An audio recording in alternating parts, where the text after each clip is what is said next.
We are creating a platform for those who are curious, one that tells the story from the artist's perspective. Moments in time captured from the innovators who are reshaping dance, music, theater, and the visual arts. This is the Working Artist Project. All right, guys, I want to welcome the one and only Charles Burchell, a.k.a. Black Samurai. He's a graduate of Harvard University, super versatile musician. He's a father. He's multidimensional. You guys are going to love it. Originally from New Orleans, but now resides in Italy. He's creating a new music, a new sound that he likes to call future soul with his band, The Love Experiment. So, guys, help me welcome Charles Burchell to the Working Artist Project. Happy to be here. Yeah, man. You know, your story is pretty interesting. You're from New Orleans. After New Orleans, you moved to Boston. After Boston, you moved to New York City. And now you live in Italy. Yep. So, man, how does that happen, man? Was that in the plan? No, I think I would say like half my life is planned out and the other half is completely up to chance and being open to new and auspicious realities, as my partner likes to say. Like, I definitely plan to go to school away from New Orleans. Like, growing up in New Orleans, like, I love it, but, I was growing up there in the 90s where it was just like, super violent, and it kind of like being a young black male, there was a lot of like negative stigmas around just living in New Orleans. So for me, I needed an opportunity to kind of see something different. So when this guy named Nick Sanders came through, he was we went to high school together, but he was going to New England Conservatory, which is a school in Boston. He came through and was telling everybody at my high school about the school. So I was like, okay, I'll audition. And I went to check it out, and I was like, all right, Boston is super cold, man. It's cold as shit, but I could see coming out there, and it was also down the street from Berkeley. So I was like, okay, well, if I go here, I can hang out with the Berkeley cats because I have friends who were going to Berkeley and stuff. So it happened that I went to Boston for 5 years. My plan was to move to New York right after college, but once I finished, I didn't think I was ready. I wanted to go to grad school at NYU to study film because that's like another one of my passions. But I'd actually started teaching once I graduated high school. I started teaching, and I taught all throughout college. So my art teacher at NEC suggested I look into this education program at Harvard.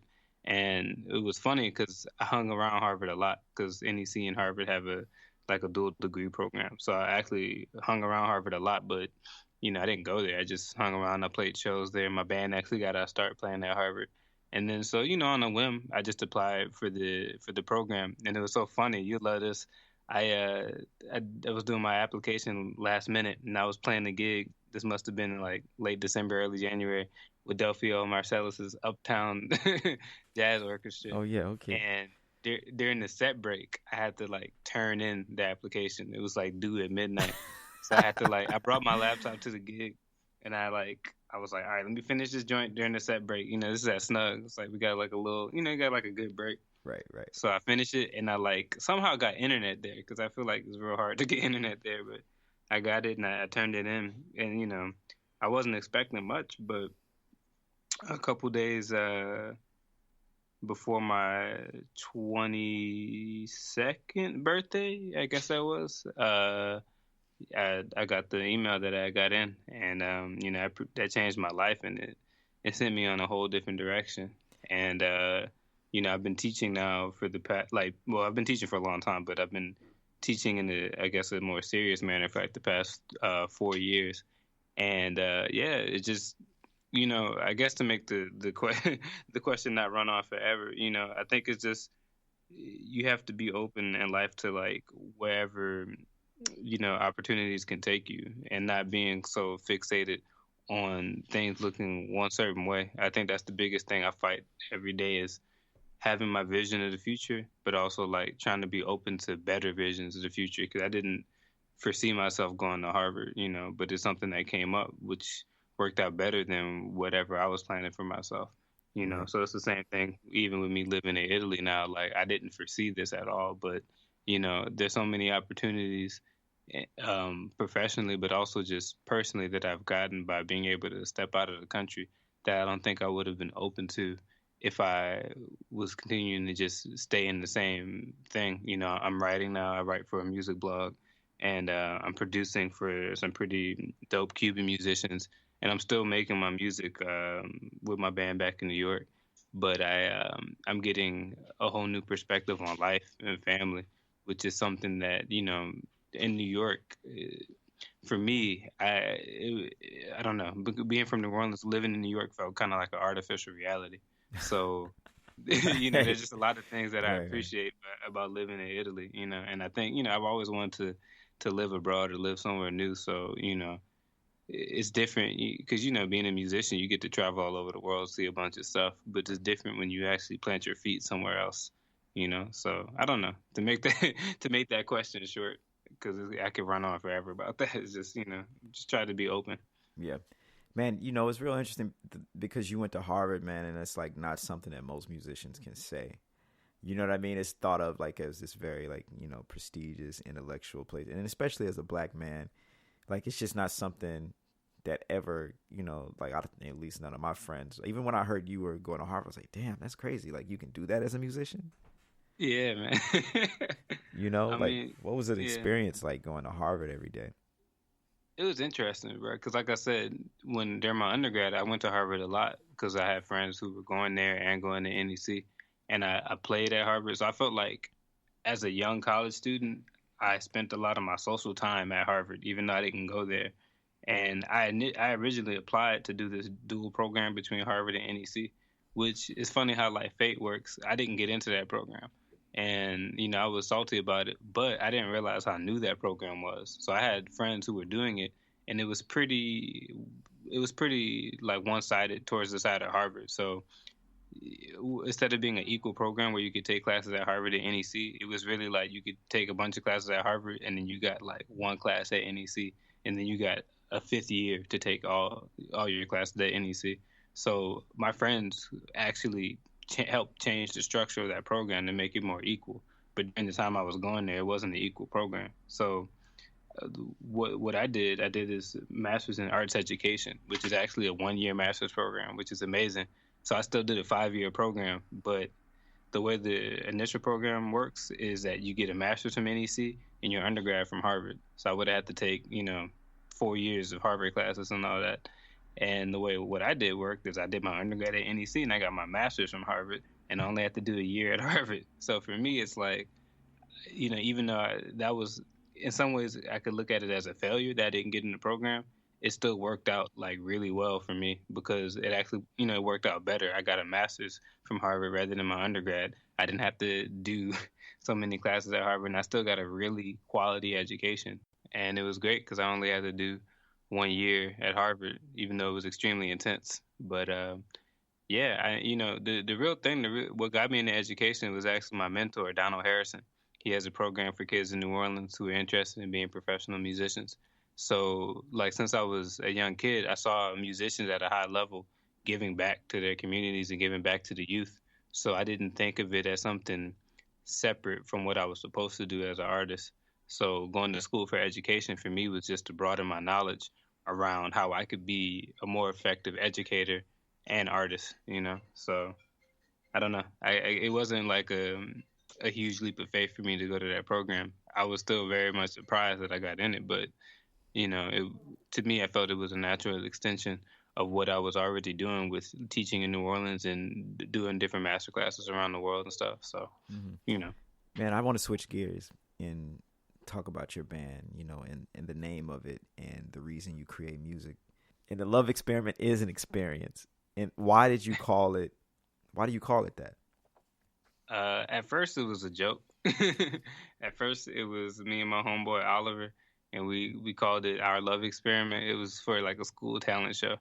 But then when I actually decided to make the band official, that name stuck because I was going through a breakup, and the songs I was writing were all about like love and the complexities of love. So, it kind of, as we kept going and more people in the band started writing material, it kind of became, I guess, the band's philosophy, because you really think about it, like, I think a lot of people have this assumption that they know how to love well and that they know how to, like, make a good relationship. I feel like a lot of people put more energy into like what food they're gonna eat or what they're gonna wear than like how they are in a relationship. We just kind of take it for granted that okay, we know how to love well. We inherently are born with that skill, but I don't actually think anybody knows the secret formula to loving well. I think every time you get into a relationship, any type of relationship, parental, familial, like friends, lovers, it's always an experiment. You always have your idea of what's going to happen, but, just like a scientific experiment, like you have your hypothesis, but then you got to test it out, and, things sometimes don't go the way you foresee them. So I think, a lot of times in music, we either hear like the super extremes, like we hear like love is so great and yada yada yada yada, or love sucks, like I'm about to key your car, or let's just have sex right now, like it's all like super extreme. Right. So for me, I was trying to make, I guess, more subtle music about love, where it's like I had a song called Slow, where it's basically about like really trying to, it's like the beginning of a relationship, when you're going past the flirting stage to like, yeah, I'm ready to do this. Whether do this is be in a relationship, do this is have sex, whatever.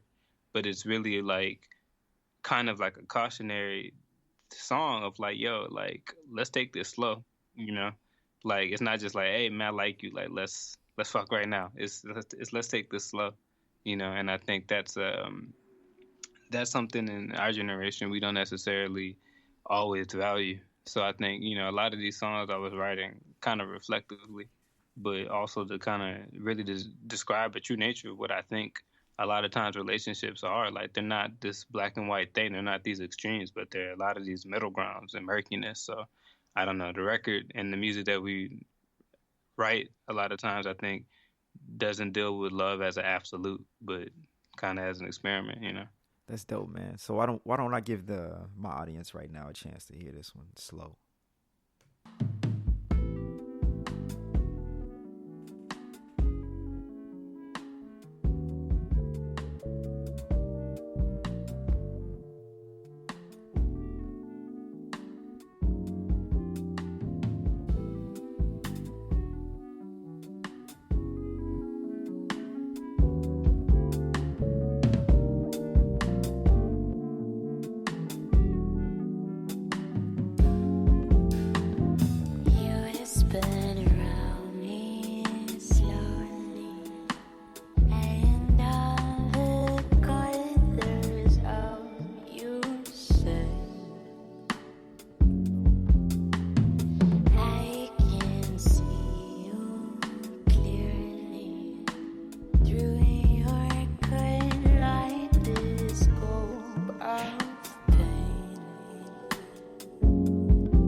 I really like this one, man. It's so nice. Like I just kind of want to just get a vibe on it, but also I'm gonna need them to buy your record. Yeah, so, no, of course. You can't give them the whole thing, but buy the record. Yeah, buy the record, man. That's an interesting concept that you were talking about, learning to love. And I've read several books and listened to several podcasts and different people talk about that. How we always think, when it comes to love, we inherently know, or it's in our genetic code to just know how to love, when in fact we have to learn to love, and we have to, like anything else, you got to put the work in if you want a certain type of result.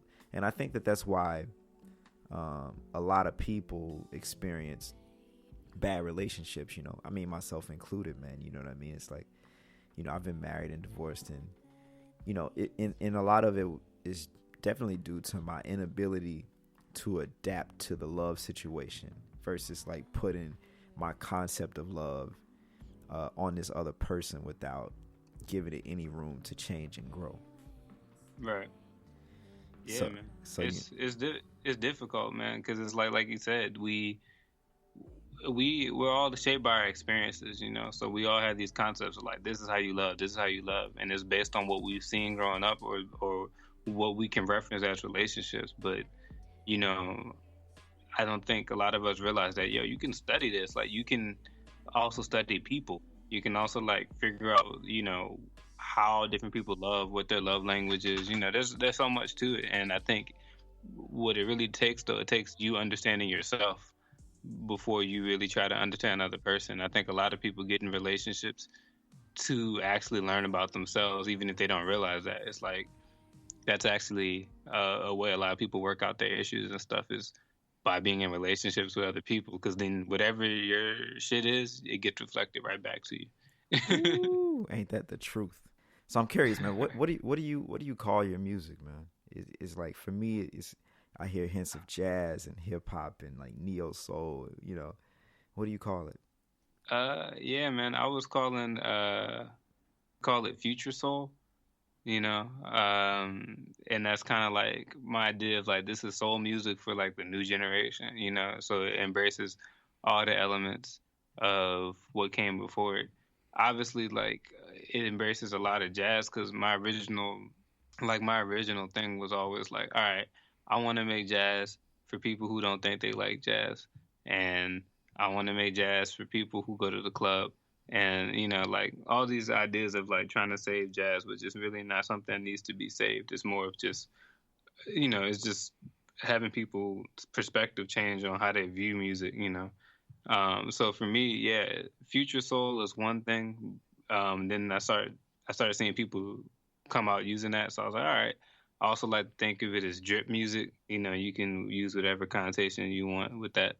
And then the other thing is space music. Like, that song Slow definitely is part of the space music category, because I'm trying to, like, you know, I don't know, man. I'm trying to, like, I think there's, like, you know, there's a shuttle, like a spacecraft that was sent out like in the 70s that has a bunch of music and like different stuff from American culture.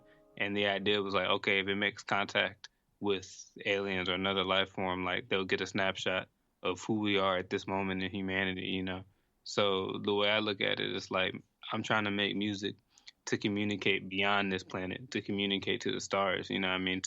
So I don't think I've gotten there. I don't think this record necessarily is that yet, but, you know, that's kind of my intention. Kind of like Sun Ra, you know, like, I'm trying to make music that is reflective of the entire universe, not just what we perceive on this planet, because I think it's bigger, you know. People forget that, like, we inhabit the universe. We don't just inhabit our city or our block or our country. We inhabit, you know, this whole thing. So when you think about music, it don't have to be limited to, you know, what chicks in the club like, or what people think is swinging or killing, like, you know. Man, so you mentioned teaching. I read on your bio that you work with court involved youth. Like, what does that mean, court involved youth? And can you tell me about that program that you're involved with through Carnegie Hall? Right. So court involved youth, just, you know, it means a bunch of different things. People who've gone through foster care, or people who have been in like correctional facilities, like juvenile detention. So the way that I kind of got involved with it is this program at Carnegie Hall called Musical Connections, where they work with different schools and centers that they have a population of court involved youth. But I guess so it was that program, and then also the I designed a program called the Digital Music Production Program, which was actually housed at Carnegie Hall, which was open to kids who were in that Musical Connections program and who just had any contact with Carnegie Hall. So yeah, really, I think a lot of times people forget that there's a population of young people out there who, you know, have it a lot more difficult than the average student, and that these kids aren't necessarily always segregated from the rest of society. So sometimes there are a lot of high schools that have kids who, you know, foster care kids, and who go to a facility instead of going to a home after school, you know, and kids who get out of juvenile detention and are kind of in like halfway houses and stuff like that. And I think, you know, a lot of the programs I've done and been involved with don't ever focus on these populations. You know, it's just like, oh, you interested in music? Cool, pay this money and then you can do this dope stuff. So, you know, for me, I went and to education because I did a lot of free programs, and it was mixed. It wasn't just people who had money to afford music programs. It was definitely people. It was people from all walks of life. And to me, music is free. Education is free, or should be free. And I think a lot of times we sometimes forget that there's so many people who just don't have simple things that we take for granted, like internet access or good teachers or anything like that. So for me, getting involved with the program at Carnegie Hall was like life-changing because it allowed me to make an impact to kids who really needed it and who were, normally deprived of these sort of things, But they're just normal kids, man. They're just, I think a lot of times we put stigmas on people because of their backgrounds or situations, but they're all normal kids, man. They all like the same stuff.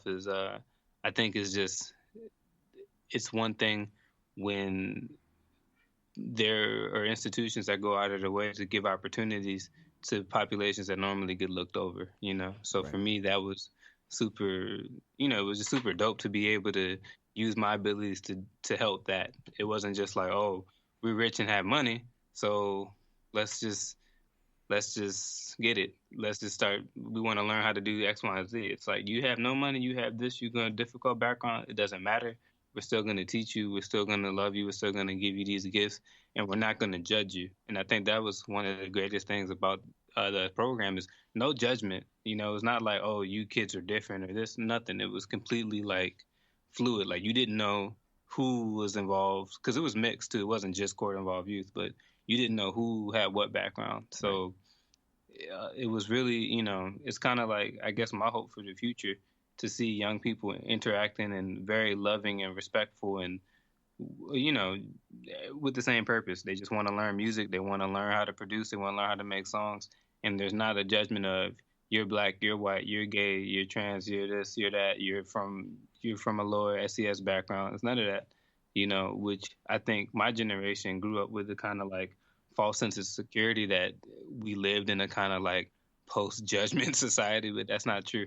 But I do have faith in my students because I've seen it with my own eyes that you can have a kid growing up in like, the Upper West Side and a kid coming from like the Bronx and like a, like foster care home and interacting like there's no difference between them, which to me is real beautiful. Yeah, man. So what did you learn from teaching in that program and how did it change your life? Man, I learned that like you always have to keep learning, like my students inspire me the most. They definitely, because they're hungry and they're curious. I just actually visited the program a few months ago, and these kids, since I stopped teaching it regularly, they've been working on an album, have like over 20 songs and stuff. And I know musicians, brilliant musicians who can't like finish 5 songs, Right. So like these kids maybe with less technical knowledge of music have so much work ethic and, it became more than just a class, it became like these kids bonded and really became, like I wouldn't say a musical group because they all work together in very different ways, but they didn't just stop the program. A lot of these programs are just like, okay, here's something cool and then whatever, and there's no kind of follow through. But these kids took what we gave them, and they're still doing the program, but outside of the program, they get together and they create, and they took the initiative, which reminded me of me when I was their age. It's not just about what you learn in school, but what you're gonna do on your own. What are you and your friends gonna do? Mm-hmm. So I think I've just learned, that you can always grow, and even if you're a teacher, you're still a student, and there's a beautiful relationship when you can learn from your students while continuously pushing them to learn, that way teaching it becomes just an exercise in growing and learning. That's what it has been for me. Like I learned so much more because I have to teach it. So I have to know, and they have questions. I have to know the answers, So it just always pushes me to grow and learn, learn more. And that's been the biggest thing to see. I don't know. It's hard to articulate, but to basically see myself grow by teaching others, to see how much I learned from teaching others, I guess is the biggest thing I got out of it. Yeah, that's common, man. When I was teaching over at NOCA, I had the same experience. It's like, oh man, like I'm learning from these students. Like I'm learning more from them, and I think I'm teaching them. You know what I mean? It's like it's weird how it works when you start teaching, because it's like all of a sudden you have to approach your craft from a different angle, and you're like, oh wait, I didn't even think about it like this before. You know what I mean? Right. So, are you like what do you have planned, for the next few years, and in Italy and in the States, and and are you moving your family back? Like, what's the plan? Well, given recent political decisions, nobody on this side is in a particular rush to go back to the States, because I just had a son, and my partner has 2 kids too as well, in addition to our child together, and they're all boys, so we have 3 black boys, and given how since 2012 the national attention on things we've already known, but how black bodies, in particular males, not exclusive to males, but how black bodies are basically treated as worthless, within the country, it's the reality that you want to spare, your children from, and you want to give them the right tools to deal with it when the time comes. But it's so nice to see, 3 carefree black men in this world right now who have no idea about the realities that they could face based on just the way they were born, So I think for us, we're really aware and apparent that like these realities exist, and they're harder and harder to hide when you're actually in it. Being over here, it's like they don't have to engage with it, Everyone's super nice, super lovely, like they love the kids, like there's no like, I mean, not that there isn't racism out here, but it's not, racism in America is like, it's like seeing blue in the sky, like you can't avoid it, Right. Here it's like you can avoid it. So I think for us is, understanding that our children's mental health is important, and black people in America, like I don't think we realize the amount of mental trauma that we undergo growing up black in America, and the amount of mental trauma that our ancestors have been through that is residually affects us, So I think for us, we do believe that this world is getting better, and that, society through these new generations has a chance to get better, but it's still, we have to always like be cautious about what decisions we make and how they affect our children, And I know right now with Trump in office and watching the things he's done in just 2 weeks, and knowing that like it's not like police killings of black people have stopped. It's just there's so much crazy stuff going on. There's just not getting much attention on that, and, and also knowing that police killings of black people never stopped since slavery, So, it's for us, I think it's just about like, how do we give our kids the tools to be globally minded, so that whether we end up in America or Brazil or Japan, it doesn't matter. Like, your mindset is not stuck in I'm an American and I'm stuck to the system, because that's how I grew up. Like, all I know is my city and my block, and like until somebody came and showed me that there was a bigger world, all I knew was that, and that's all. That's how I based my prospects in life. We have the opportunity to raise kids without those limitations. So that's right now I can say it's uncertain, but I really want to set up the life that we can be anywhere, Brazil, Japan, and those are places I want to go next. Okay. But that's always afoot in America. Right, for sure. That's maybe not full time. Right. No, I hear you. It's an interesting point you made about only seeing your block. Even growing up wanting to be a musician, like I never really fully entertained the idea of traveling. I'm from Mississippi. I didn't know anybody that left the country. You know what I mean? And then exactly. When you become a professional and you start seeing other parts of the world, and you start seeing that, like, wait a minute, like everything that I heard back home isn't necessarily true, and I have options. Like, these people are just as happy, or if not happier, than everyone around me. So yeah, I have a question for you. Like, what was your first moment like traveling that you really kind of like, the veil kind of got lifted over your eyes, and you're like, oh man, like the people around me or where I grew up, they don't know what's up, like because Right. I know you've had that moment. Like I had Oh, that moment where you leave the country and it's like, oh wait a minute, yeah, man, America isn't the only thing. for sure. I think it was my second tour. Like my first tour, I went to Cuba, and then my second tour, I went on a European tour, and like just going to different places in Europe, like Italy and Switzerland, and like all these places. I was like, damn, wait a minute, man. Like because you get bombarded with these notions of America's greatness, and you think that other places aren't great because you don't know. Especially as a black kid, like you just don't know. Coming from middle or lower class where your parents don't have the money to send you to these places. So when you get there, you're like, wow, wait a minute. In your imagination, it was just something totally different. Like it was just some like desolate, barren wasteland that everyone hated, but actually it's just like this plush lifestyle, and people's lives are a little more relaxed than American people's lives in general, so that first experience in Europe was very eye-opening for me. Yeah, So, man. That'll do it for you. yeah. That'll do it for you.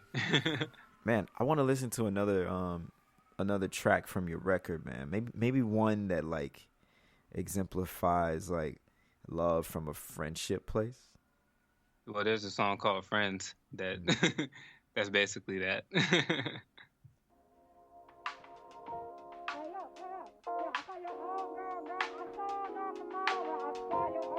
That's me on the ad-libs. But she's No, the that's only funny. bad one, but she's not the only bad one. I got bad things on my speed dial, but it's really a problem. It's really a problem. When I look into your eyes, I get weak, thinking of the times when I would hoping that our days would never Man, I wrote this in like 2011, maybe. What you said? I wrote this song like 2010, 2011. Oh, word. Yeah, it's old. It's nice, man. It's a nice one.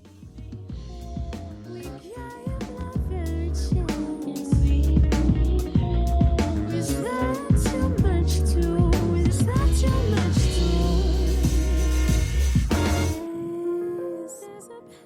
I just realized something. We didn't really get into this, but I mean, I guess people are wondering what you do exactly.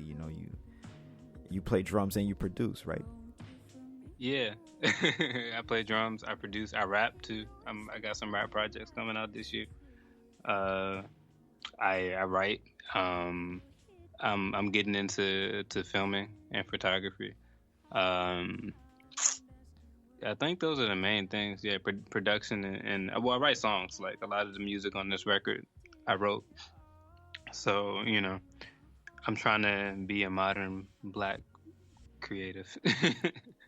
I like to call them super creatives. Super creative. I don't know. Yeah. Maybe we'll see after this year. After this year, we'll see. Okay. Man, I want to talk because we were talking about love a little earlier, and the concept of love is fascinating, and also your whole band, the name is, the Love Experiment. And how did your energy towards love change after having a kid? Oh man, I would definitely say that I did not know what love was really until my son was born. I think I had a really strong idea of it, like I think I really had a strong idea of it. But what you realize when you have a child, man, is that you realize that the type of love everybody needs is that of a parent to a child, because a child, like when they're young and can't do anything, they need you whole, completely. Like they can't do anything without you. And I think as we grow older and people have their own personalities and this and this and that, we make assumptions on the type of love other people need. Like, oh, you don't do that. That's gonna be too clingy. Or don't do that. That's gonna be X, Y, and Z. But like, when you think about a baby, like they wake up, they need food, they need to be held, they need you to take their shit, Right. and need you to be okay about it, no matter what time they bother you, whether it's like 8 in the morning or like 3 in the morning. Like Because, my son wakes up in the night, and a lot of times I wake up and feed him and put him back to sleep and change him or whatever. And sometimes, you know, it'll be right when I'm about to go to sleep because I get most of my work done in the middle of the night. So I'll just be about to go to sleep and he wakes up. Or I'll just go to sleep and I'll sleep for like 15 minutes and he wakes up. And, that sucks, but I'll look at him and he's so precious, and he's so just grateful in a way that he doesn't have the words to express, but he's grateful that someone is there feeding him and loving him and putting him back to sleep.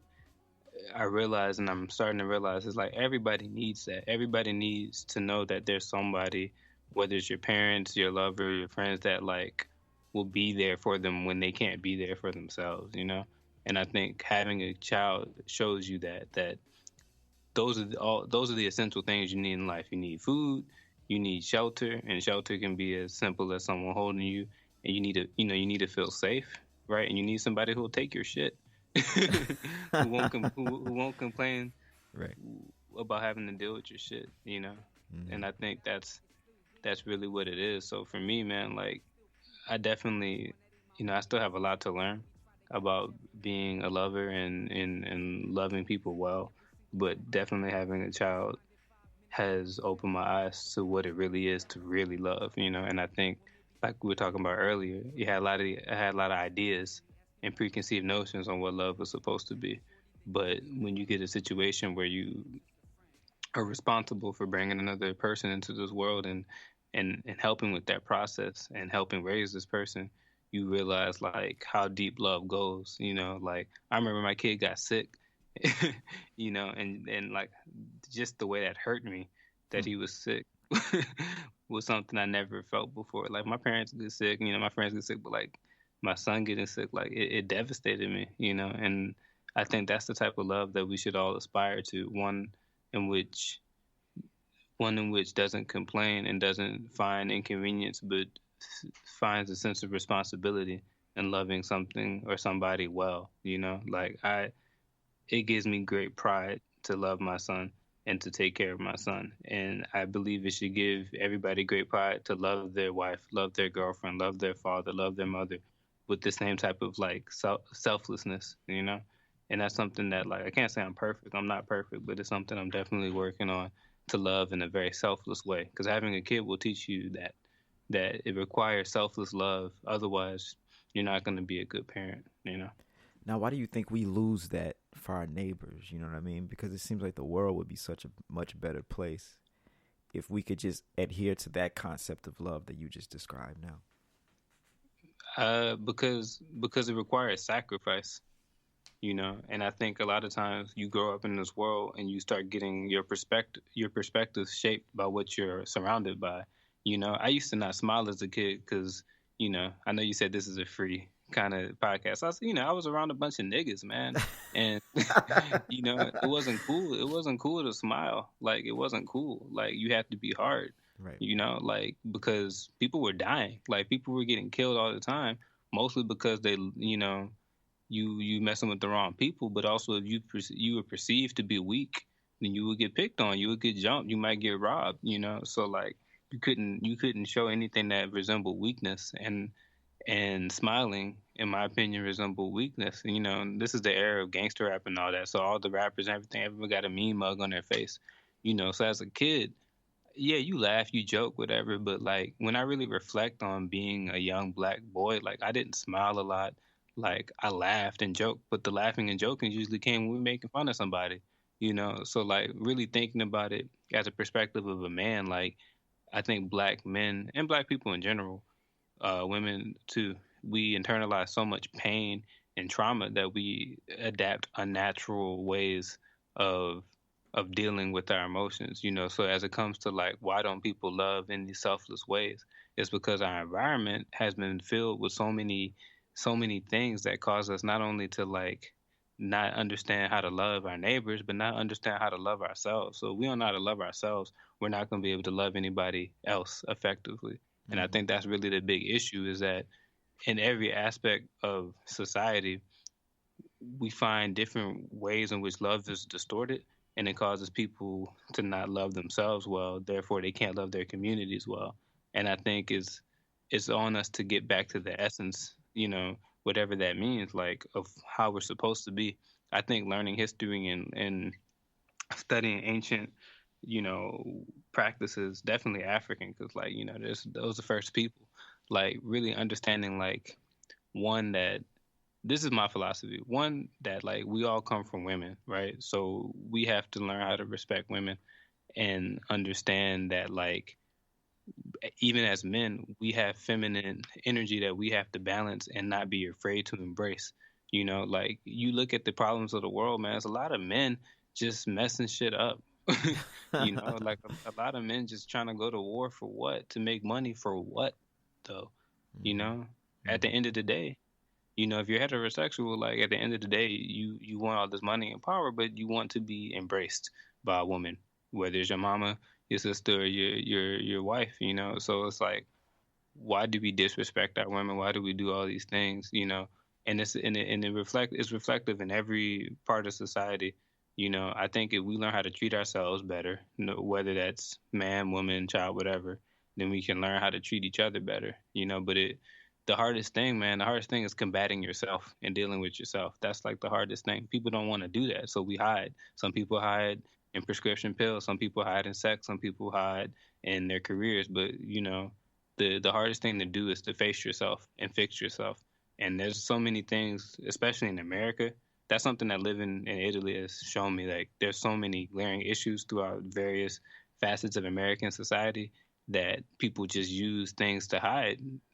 And, we hide in entertainment. We hide in all these distractions rather than actually dealing with the issue. That's how we can live in a country where you can have a Muslim ban and people can be celebrating that stuff without actually knowing nothing about the facts.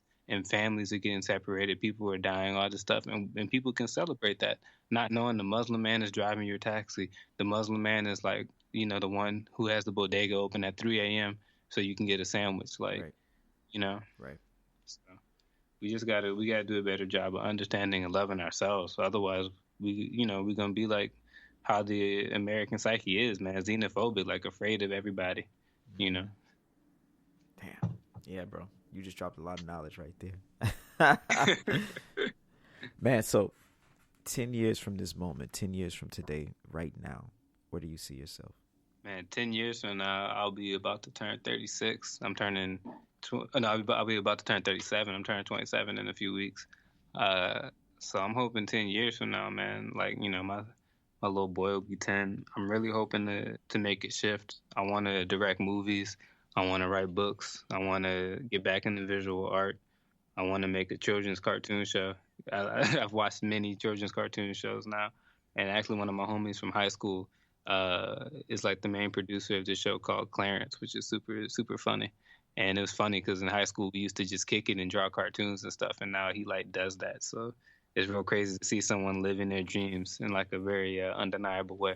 Mm-hmm. But yeah, man, I hope to just be doing visual stuff, making movies, continuing to perform and produce music, but I'm hoping that I can kind of elevate the other aspects of my creative mind and monetize those. I think a lot of times we put limits on ourselves on what we can do. And my thing is, man, you only have one life. So whatever you want to do, this is your opportunity to do it. There isn't like, oh, I'll do it next life. Like, mm-hmm. if you want to do something, you should do it. So I want to make comic books. I want to make a cartoon show. I want to like make movies, and I want to produce and perform music. So, and I want to act and stuff too. So, what I figure is like, I don't know how long I have, but every day that I have, I'm gonna try to use it towards doing what I want to do, because this is the opportunity to do it, So, that's my 10-year plan. Hopefully, also to be extremely, extremely rich, like. Multi-millionaire, because who knows what the economy do. Multi-millionaire might not mean much in 10 years, but I want to be extremely, extremely rich because I want my family to have generational wealth. So I want to be able to pass down not only money, but things that continue to make money, like products, like, pieces of work, property, all that. I want to build generational wealth for my family. So yeah, hopefully in 10 years, I have started that process. So, man, are you working on any new projects right now that you want people to know about? Yeah, man. So my band is working on another record with this group called Wonk, which is based in Tokyo. So we're doing like a little collaboration record that's gonna come out in this summer. We also have our own EP that we're working on for the fall or spring. I'm not sure when we're gonna release it. And we have a mixtape that'll probably drop in a couple months. And then I have a project with a New York-based saxophonist named Braxton Cook, who's actually a really dope singer and songwriter. And we have a little project together where I'm rapping and producing. And then I have another project with a singer from Miami who lives in Italy. We have a group called Como, and we've been performing out here. And we actually have a single that's going to drop this month called Melanin, trying to celebrate for Black History Month, trying to celebrate that melanin. And then, yeah, I have, like I told you, I'm getting into rapping. So I have other projects that I'm rapping on that I'm trying to figure out. And I'm also trying to figure out dropping beat tapes of just my production stuff. So I'm really just trying to put out a lot of content this year because for a lot of years I've had that kind of like awkward thing when people say, "Oh, you're a musician. I want to hear your music," and I really had nothing to show them. So now I have this Love Experiment record out, and I'm planning to just put out as much diverse content as possible. I'm hoping to make a jazz record too. So from the Love Experiment record, where can they find that?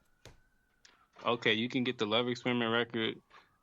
You can go to our website, loveexperimentmusic.org, and you can get it on Bandcamp. You can also get it on iTunes, Spotify, basically everywhere you can find it. If you buy it on Bandcamp, the money comes directly to us, though. So you can hit up theloveexperiment.bandcamp.com and buy that joint.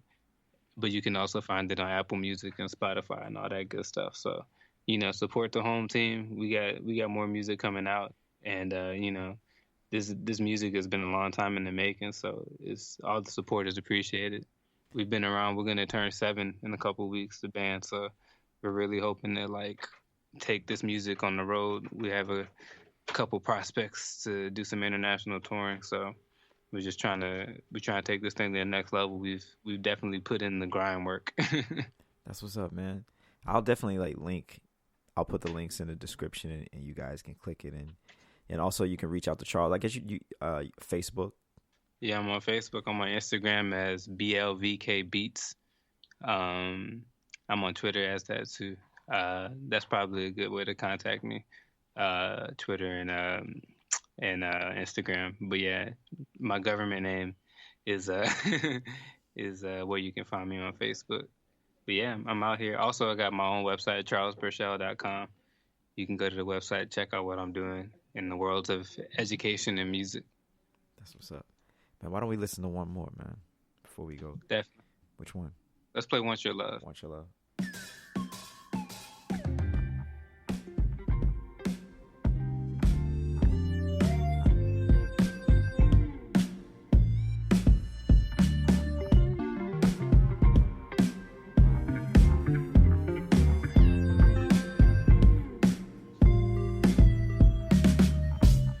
Too long you've had my trust, yet you remain a skeptic. Yeah, that's my joint. Yeah, this was nice. Whether seeing us, This is cruising music.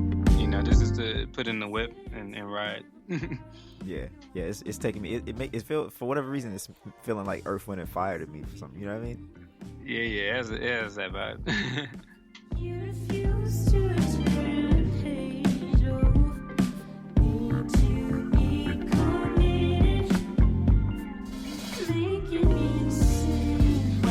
Do you're doing to make it seem Yeah, man, y'all gotta get out there and buy this one, man. This one's really dope. You know what I mean? Thank you, man. Please support. We out here trying to make that new music. Man, before you go, I like to ask all my guests this one question: what are you most thankful for? Man, the obvious answer, man. I'm most thankful for my family.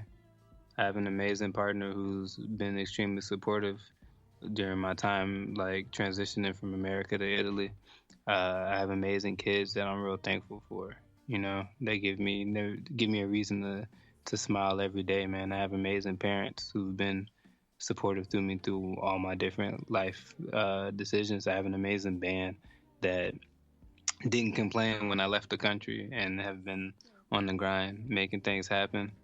And I'm thankful that like I get an opportunity every day to wake up and do what I love. So many people don't get to do that, but I've been able not only to support myself doing what I love, I've been able to touch people's lives doing that. So for me, that's it. That's the greatest satisfaction, man. Like, even though I was talking about being super rich in the future, to me, the wealth is that you get to affect people's lives, from your family to people you never, you might never meet. But this record that y'all listening to came out in Japan last summer, and that's, for me, is something I couldn't even imagine. So like, it's a blessing to be able to do these things that you love and touch people in the world. But it's also a blessing to wake up and be able to touch your family every day and love your family every day. So I'm really thankful that I'm surrounded by wonderful people and that I get a chance to do wonderful things every day. That's what's up. So y'all, look, I want to thank Charles Burchell for coming on the Working Artist Project today. Yeah, Black Samurai. That's my alias. Oh, Black Samurai, the Love Yeah, Experiment. Check it out. We'll catch y'all later. Peace. Hey guys, thanks for tuning in to the Working Artist Project. Before you go, I need you to do a few more things. Don't forget to like, subscribe, and comment on iTunes and Facebook. I would love to connect with each and every one of you. It would also be awesome if you guys could check out my Patreon page. The link will be in the description. Each week, I will recognize one of my patrons at the end of this podcast. This week, we have Mr. Ray Douglas. If you want to find out how to get your name called, click the link below. Become a patron. I'll catch you guys later. Peace.